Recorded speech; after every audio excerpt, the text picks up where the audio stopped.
Hello everyone, welcoming you all in our today's session. आज हम class 5th English text book से 18 chapter सीखेंगे। Chapter का name है weeds in the garden. Most of the parents like to fulfil the wishes of their children. काफ़ी सारे parents को अपनी बच्चों की विशेस कंप्लीट करना बहुत अच्छा लगता है। They feel sorry when they can not indulge their kids और when they have to scold them. उन्हें बुरा भी लगता है जब वो अपने बच्चों को चिल्लाते हैं या किसी बात से रोकते हैं। And when even a scolding has no effect, और तभी भी बुरा लगता है जब वो किसी बच्चे को चिल्लाते हैं पर उन पर कोई असर नहीं होता। सच was the case with Anshuman and his parents. ऐसी ही कुछ बात अंशुमन और उसके पेरेंट्स के साथ थी। Anshuman's parents has notice that he was developing some bad habits. Anshuman के पेरेंट्स को ये समझ आ रहा था कि अंशुमन कुछ बैड हैबिट्स अपने में डेवलप कर रहा है, यानी कुछ गलत रास्ते वो जा रहा है। Naturally they began to warn him time to time and again, but all in vain. उन्होंने ऑब्वियसली उसे चिल्लाया, बहुत ही ज़्यादा चिल्लाया और उसे समझाने की भी कोशिश की, पर वो सब वेस्ट था। He refused to believe that he was letting those bad habits get a hold over him. उसे ये अंशुमन को ये भरोसा ही नहीं हो रहा था कि वो बैड हैबिट्स उसके अंदर घुसते चले जा रहे हैं।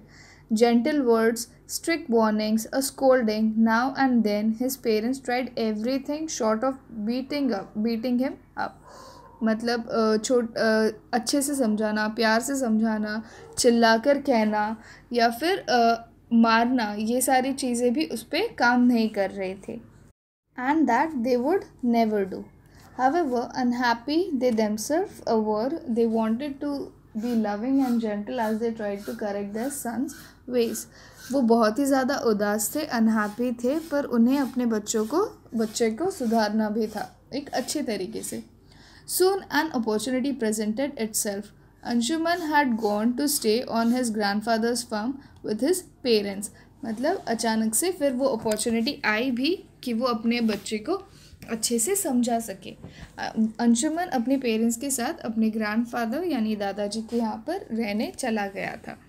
Early one morning his father took him for a walk around the farm. एक दिन सुबह सुबह उसके फादर उसे एक वॉक पर ले जाते हैं। He was describing the specialities of various plants and vines and bushes and trees to Anshuman. वो उसके फादर अंशुमन को काफ़ी सारे पेड़ पौधों के बारे में एक्सप्लेन करते रहते हैं कि उनके स्पेशलिटीज़ क्या है। Suddenly he stopped and pointed at a small seedling growing near a plant. फिर अचानक से वो स्पेशलिटीज़ बताते एक छोटे से पौधे के पास आकर रुक जाते हैं और उसकी तरफ पॉइंट करते हैं। Anshuman, that's a weed, can you pull it out. Anshuman को कहते हैं कि वो एक वीड का पौधा है, क्या तुम उसे निकाल सकते हो। Anshuman had no difficulty in pulling all the small seedlings out. Anshuman को कोई डिफ़िकल्टी नहीं होती कि वो उस पौधे को निकाल सके। Good, and said this his father, and they continued with their walk. Anshuman के फादर उसे गुड कहते हैं और फिर वो वॉक को कंटिन्यू करते हैं। After a while, they came up upon the same weed, but there it had grown slightly bigger. जैसे ही वो चलते रहते हैं वहाँ पर एक और वीड का प्लांट आ जाता है जो उस पहले वाले वीड के प्लांट से थोड़ा ज़्यादा बड़ा होता है। फिर अंशुमन के फादर उसे कहते हैं कि इसे भी निकाल दो, इस प्लांट को भी निकाल दो।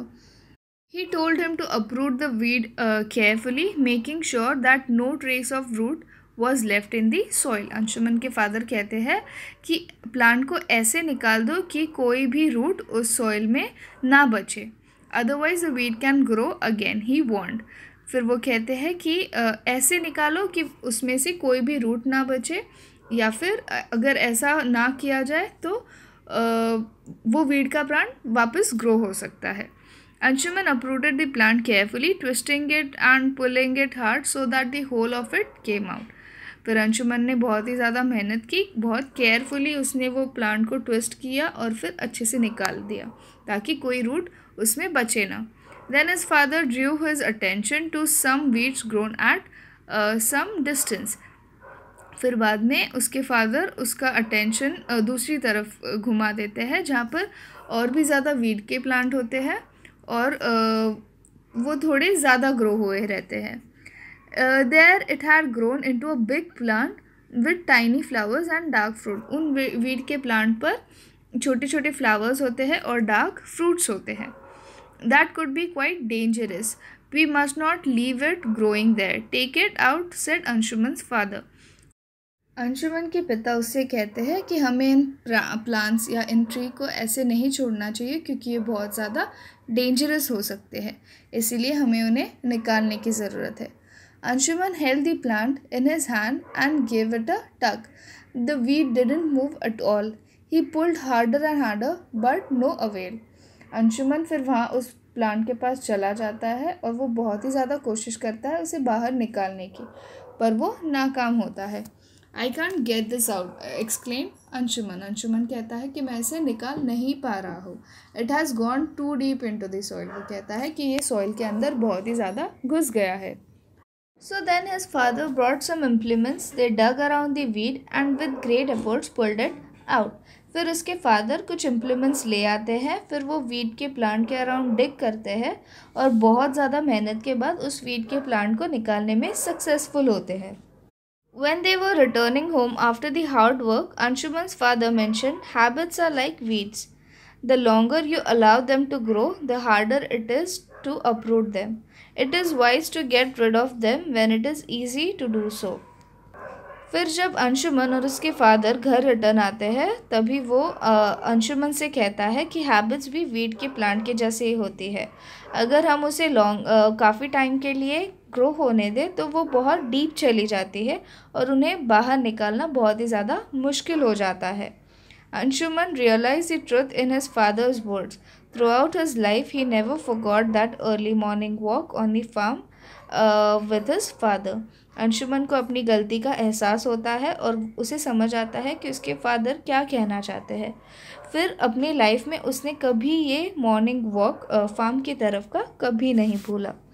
आई होप आप सबको ये कहानी समझ आई. अगर आपको कोई भी डाउट हो तो नीचे कमेंट में लिखें और ऐसे कई सारे वीडियोस के लिए हमारे चैनल को सब्सक्राइब करें. इसी के साथ इस वीडियो को लाइक और शेयर भी करें. Thank you.